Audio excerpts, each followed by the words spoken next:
Today's story is Otter B Honest. Otter B peered through his telescope at the vast ocean ahead and swayed back and forth. His trusty skipper Franklin kept a steady hand on the wheel of their pirate ship.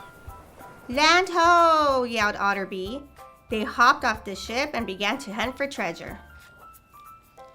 "Found it!" Otter B shouted. He ran out from behind a large tree trunk, holding up a bag filled with leaves and twigs. Franklin sighed.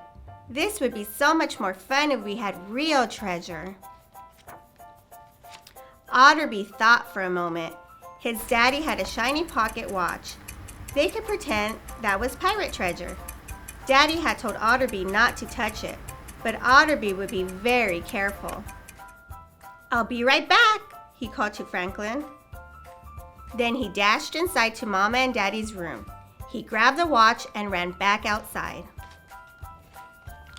But as Otter B raced across the grass, he tripped and the watch went flying through the air. Franklin ran over. "Are you okay?" "Oh no!" Otter B cried. He scrambled over to Daddy's watch and picked it up.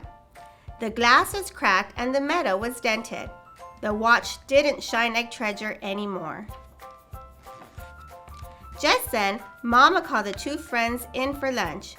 Otter B hid the watch in his bag. He didn't say anything about it at lunch. He didn't say anything about it all afternoon. He didn't even say anything at dinner when Daddy asked, "Has anyone seen my watch? I can't find it." Mama shook her head. Otter B shook his head too. After dinner, Otter B went to his room and looked at the watch. His insides felt sick. What should he do? That night, Otter B had a hard time falling asleep. He dreamed about being a real pirate and finding piles and piles of treasure, and a sparkly new watch for Daddy. In the morning, he thought he knew what he should do, but he felt nervous. Besides, everyone was busy getting ready for church. Maybe he could wait a little longer. Otter B got dressed and put the watch in his bag. In Sunday school, Otter B felt worried and wiggly. "Let's read about a man named Zacchaeus," Mr. Mallard said.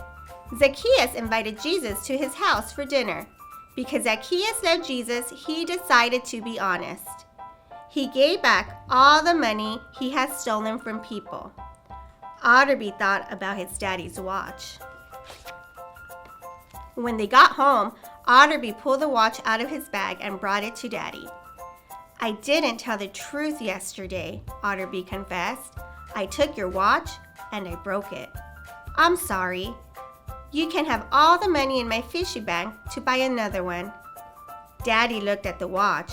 Then he looked at Otter B. "Thank you for telling me, Otter B."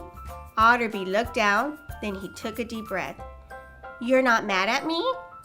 Daddy pulled Otter B onto his lap. He said, "I really like that watch, but I love you more. It took a lot of courage for you to tell me the truth." Otter B looked into Daddy's eyes. "Will you forgive me, Daddy?" he asked. Daddy wrapped him up in a big hug. "Yes, Otter B, I forgive you." Otter B snuggled close and smiled up at Daddy. He felt so good. Being honest was a lot better than keeping secrets. Sometimes you will make mistakes you hope no one will see, but always choose to tell the truth. It's how you ought to be. The Bible says, "An honest witness tells the truth, but a dishonest witness tells lies." Proverbs 12:17.